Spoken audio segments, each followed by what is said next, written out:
Ladies and gentlemen, welcome to the no-nonsense gaming PC. That's right, in this video, we're taking no crap. In fact, we're actually going to do the opposite and build ourselves a powerhouse gaming PC, but one that doesn't rely on any of these new features or any software tricks. No, we're talking raw gaming performance, and it is going to be glorious. As always, we're going to be walking you through all of the components that we're going to be using. We're going to show you exactly why they're in the rig and what they're good at. We're going to show you how to put everything together in the easiest possible way. And of course, show you those all-important gameplay benchmark numbers so you can see exactly how well this thing performs. All that's left to say is an absolute massive thank you to Deepcool for proudly sponsoring this video. Let's get started.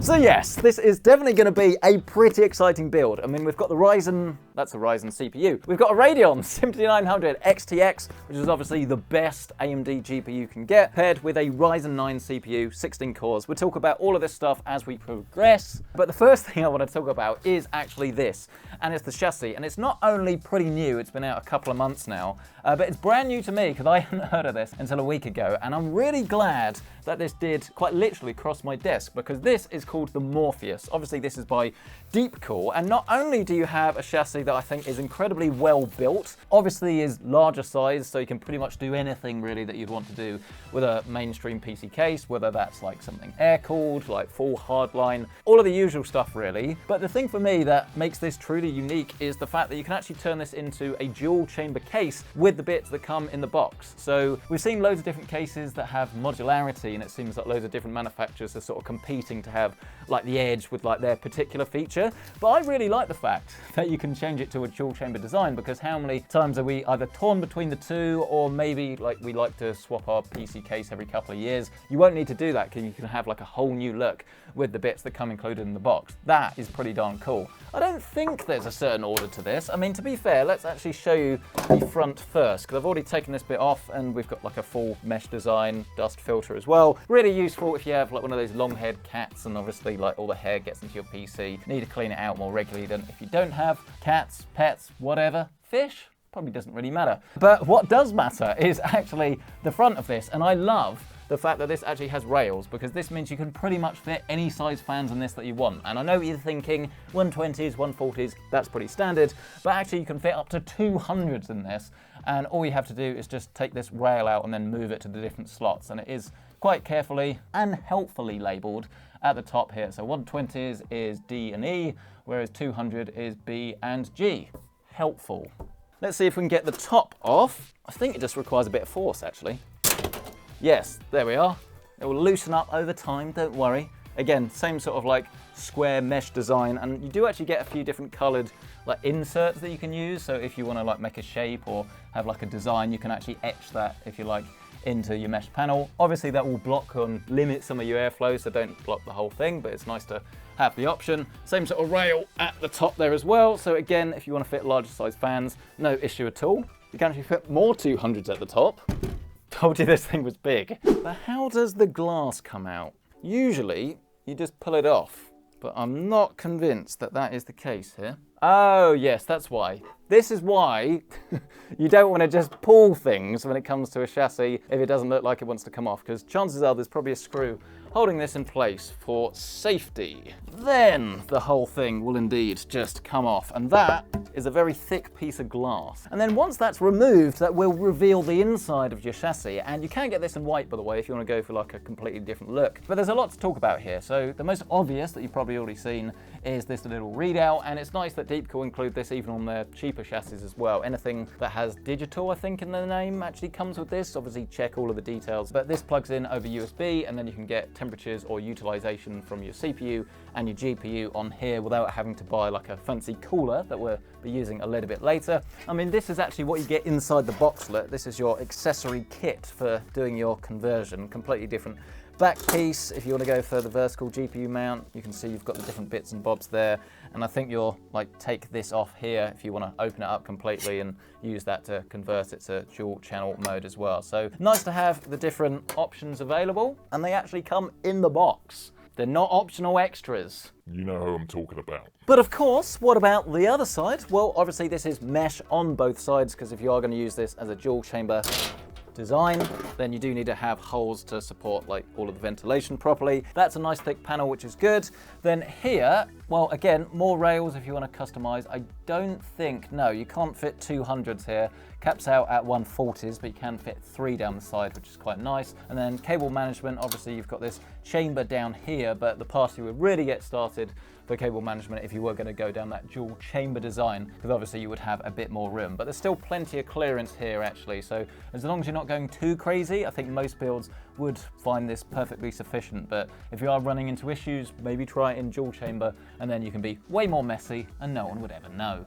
Oh, that's interesting. I did wonder what this was. I was thinking maybe it's for hard drives or something. No, actually this is for your power supply, because if you're going to go for a dual chamber mode, then this does live here, and then this shroud removes and then goes vertically here. So this would then be at the top, and then all of your cables are obviously going to be hidden because that bar will like cover the root of your power supply, and then you'll route everything through the back. So quite a nice, neat way of reusing the parts actually. So yeah, Deepcool, fair play for doing something different. So okay, yes, that's the Morpheus, but we do have a gaming PC to start building, and we're going for AMD today.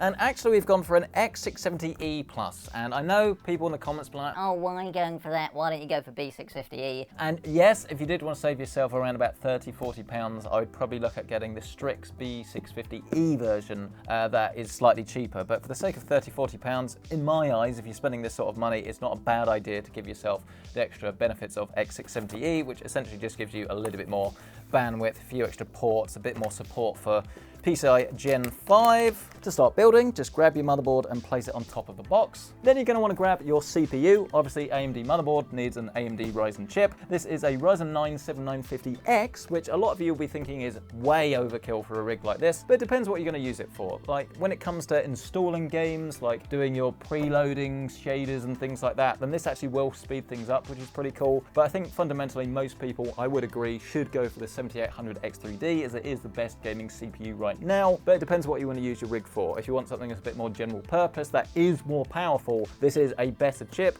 but the 7800X3D is designed for gaming and it's excellent for gaming. And it's a little bit cheaper too. But indeed, today we're going big, so just open up our little slot, grab your chip out of its container, now being super careful because if you drop anything, you're probably going to break something. And both of these together cost about, was it £600 or so? So that would be sad. If you want to check that it's seated properly, you can give it a slight wobble, but no force whatsoever. I'm not pushing down, I'm just making sure that it is properly lined up. Then grab the socket by the metal and just use this lever to secure it down in place. And this does require a fair bit of force. Don't worry about that, that is entirely normal. And then you can move on to either your SSD or your RAM. We're gonna go for the RAM first. This is from G-Skill. This is some Trident Z5 RGB. This is actually an Intel kit, so it's not like perfect. I'd recommend people go for an Expo kit instead, but this actually has a really low latency of CL30. And obviously faster speeds are great, but you want the combination of a fast speed and low latency. And typically 6000 megahertz with a low latency is going to be best for Ryzen. But if you do have any issues, then updating the motherboard BIOS should actually help you a little bit, as they often add support for more memory profiles a little bit later on. You'd be surprised how many boards I've used that haven't worked with the XMP or the Expo profiles, and then you update the BIOS and then it works absolutely fine.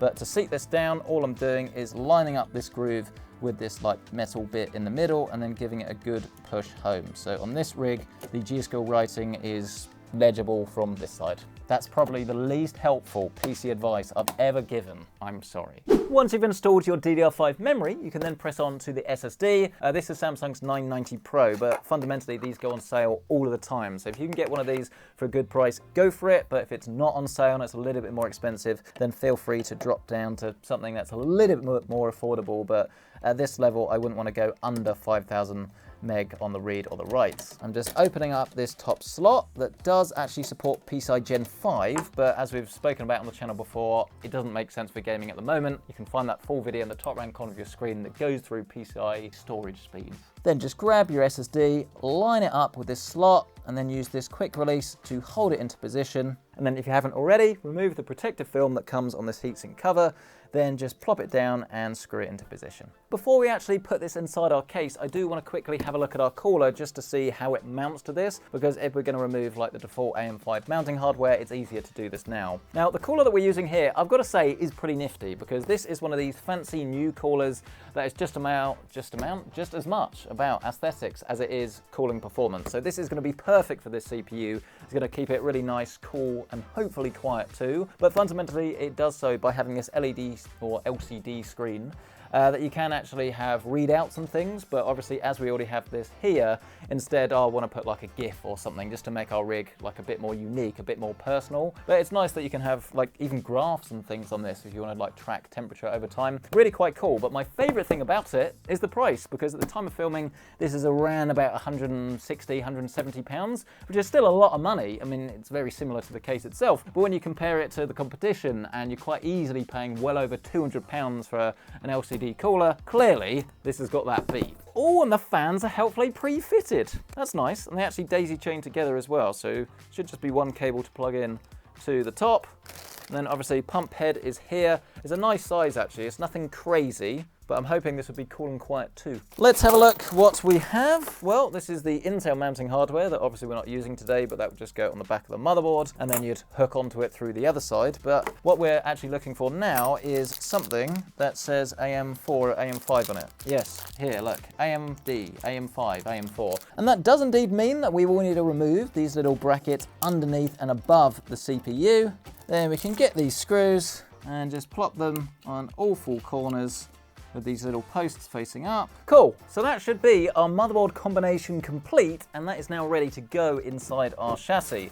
And obviously if this was ITX, this might now be a little bit more complicated, but in something like this, it really is just the case of laying your whole case down flat, picking up your motherboard, ensuring that if you do have an IO shield that isn't pre-attached, you insert this now in this little hole at the back. Just lower this into position, and then you're kind of waiting to have this screw hole here catch the motherboard like that. And then inside your box of screws, which is pre-sorted for you, which is nice, you can then secure this into position. And then notice that you've bent one of your fan pins last time you built a PC. Good as new. Once you have screwed everything in, obviously it should start to look something like this. I am going to remove this PSU shroud because I don't think we need that in our single chamber mode. This is where having a glamorous assistant would definitely come in handy, so ask your mother. Oh, the cable management fans are gonna love this. It's just the one cable, look, to plug in to CPU fan at the top left of the board. But of course, the radiator is only half the solution. We need to get our pump actually fitted to our CPU, and I'm gonna assume that we use these little AMD brackets, and just like the other Deepcool coolers, we will need to secure this down onto the pump with some screws. And then we grab the thick screws and just fit these on top loosely by hand. And then once the first one's on, you can then use the screwdriver to get them all down safe and secure. And quite cleverly, because this Deepcool cooler actually has a gyro in it, it knows which way you're mounting it. So in theory, it should display the right way up. Right, I think that is our cooler secure. And I also like the fact that you do get these little straps here just to neaten up a little bit. You don't have to use them if you don't like the look, but personally, I do.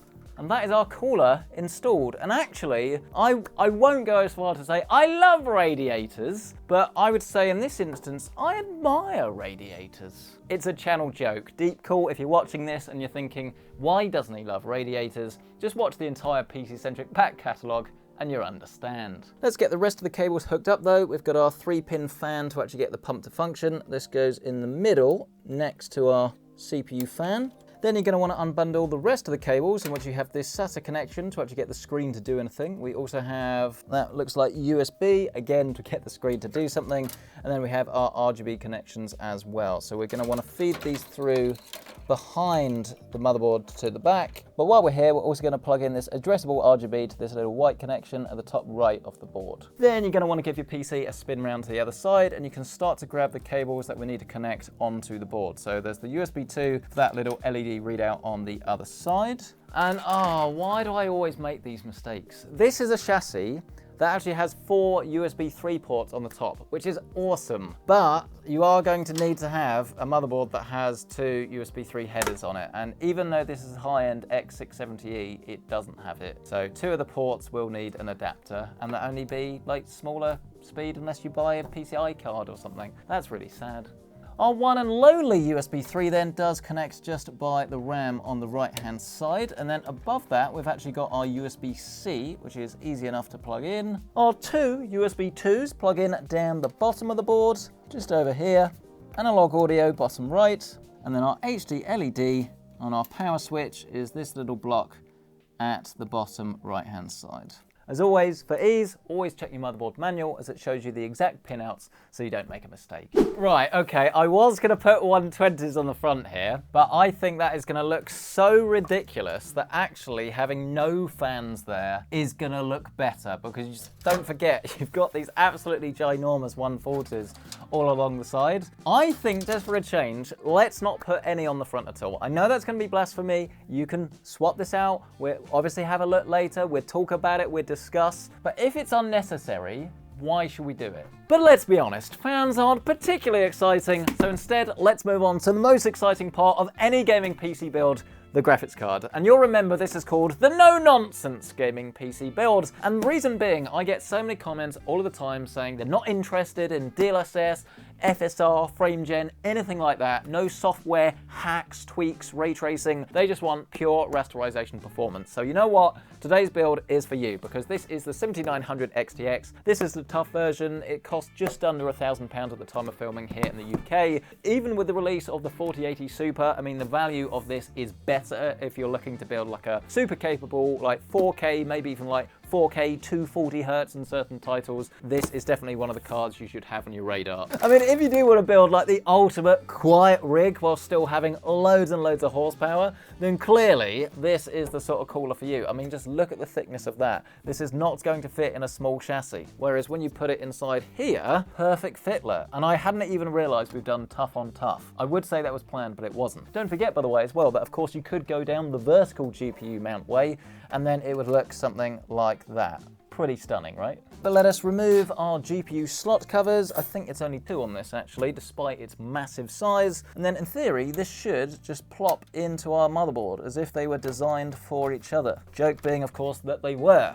And yeah, there you are. Just the power supply to go, but already I'm really liking this. Don't forget, of course, as well, that this is a Deepcool case, so you get a simple but effective GPU support anti-sag bracket that can catch heavy cards as well. You just need to sort of raise it into position and then screw it in from the other side. But now that that is installed, that leaves us with just one final component, and actually these are more exciting than they used to be, power supplies. This one, again, tries to be sort of price to performance.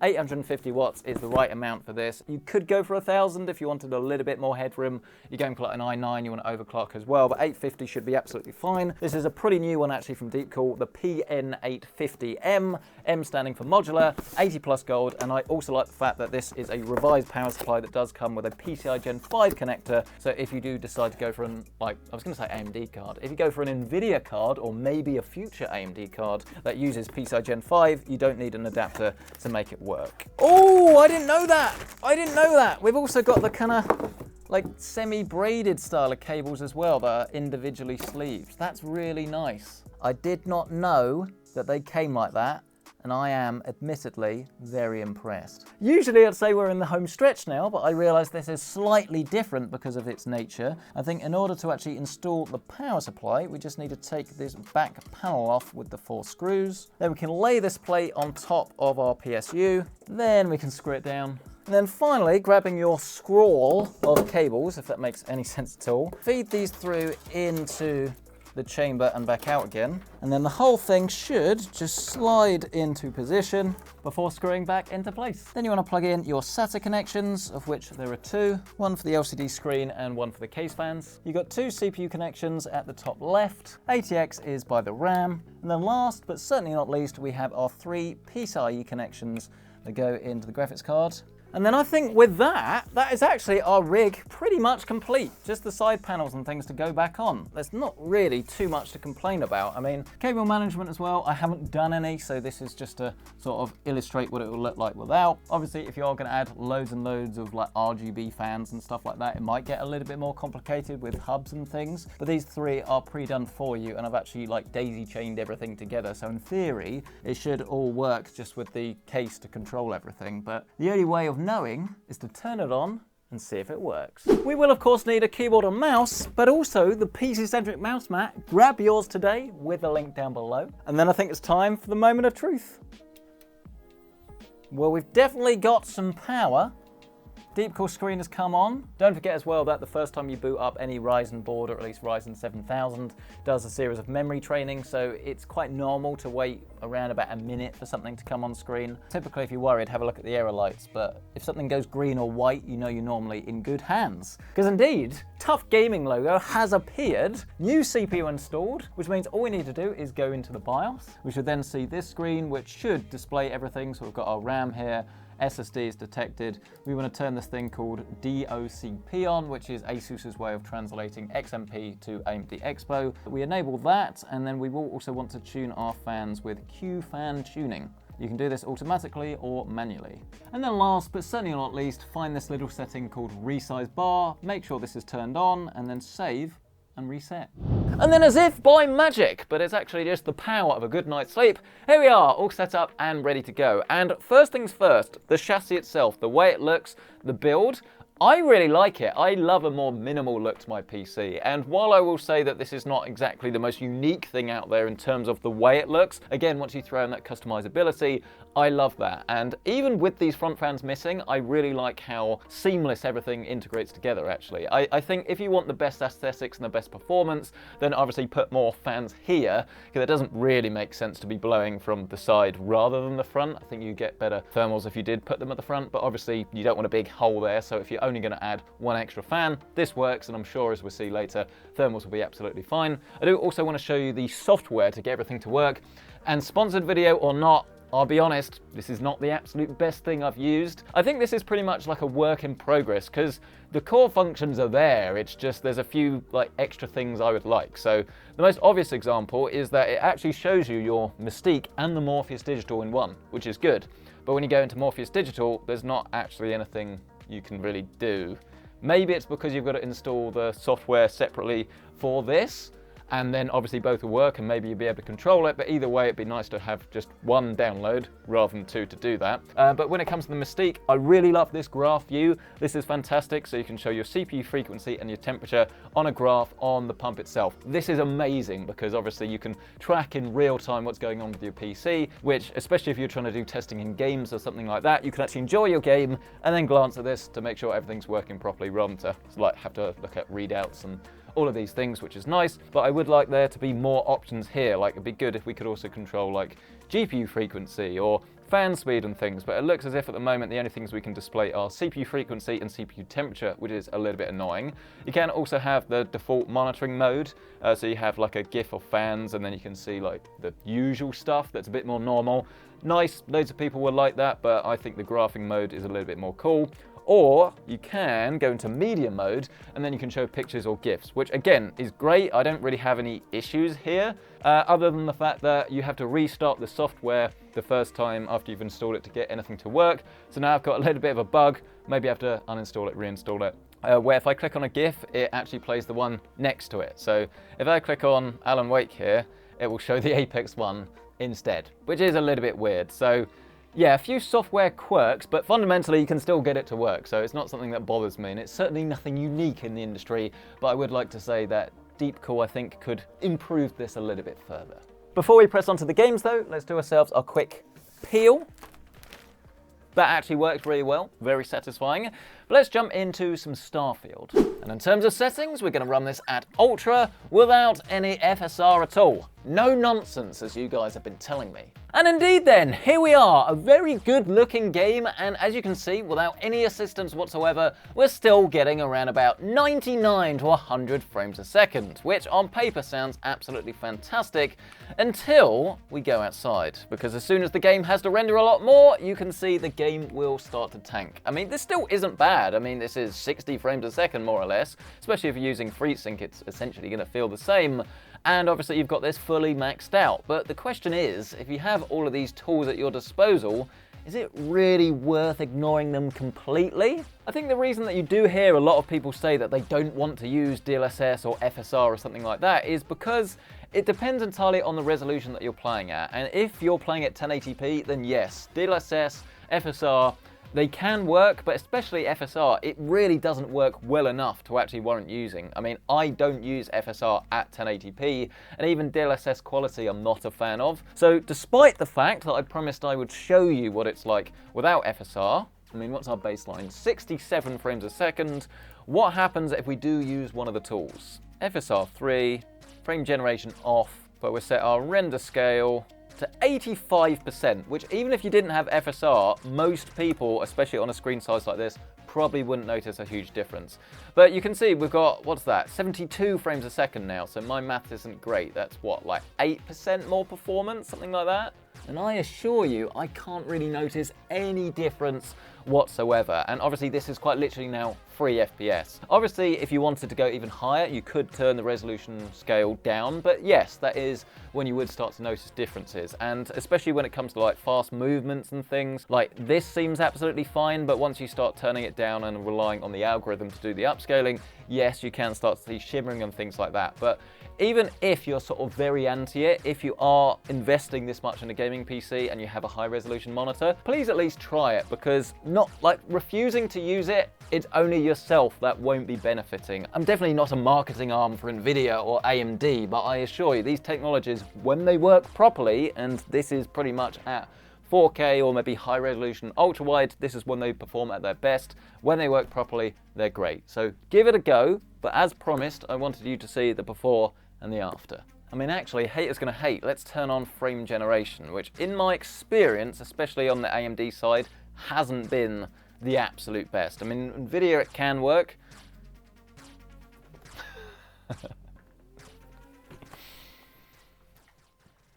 I don't need to say anything, do I? As we move on to our next title, by the way, this is exactly what I'm talking about when I say having more cores does actually help in gaming, but not necessarily in terms of the game itself. But then in the compilation, you can see all of our 16 cores are pretty much working flat out at the moment. Flat out at the moment to compile these shaders. So this should actually be a fair bit quicker than on something like a 8-core 7800X 3D. But usually you only need to do this once, but it's still a benefit worth mentioning. But once your shaders have loaded in, you'll be greeted with this, an alloy, because of course this is Horizon Forbidden West. It is a new title on PC, but been out for a while on PlayStation 4 and PS5.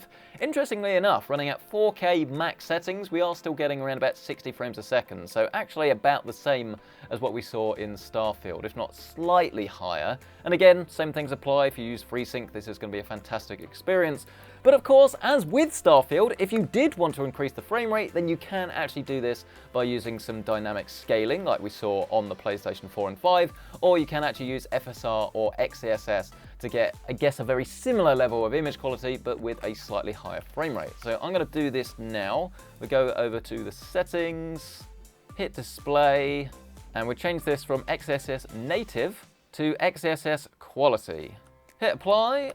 And is there a massive difference to the image quality? Not that is immediately obvious, but in terms of the frame rate, we've actually gone up by around about 20 frames a second now to about 80, 90 frames a second. But before we shout the screen, I know you guys are going to want to see what happens if you play at 1440p without any of those aids, and this is what you're seeing here. So a proper native 1440p, and now we're getting around about 90 frames a second. So to be fair, I wouldn't say that you do need to use any of these algorithms here, as you're definitely getting a nice smooth experience regardless of whether you're using a controller or a mouse and keyboard, and you're still getting a super slick and super smooth FPS with loads of visual quality.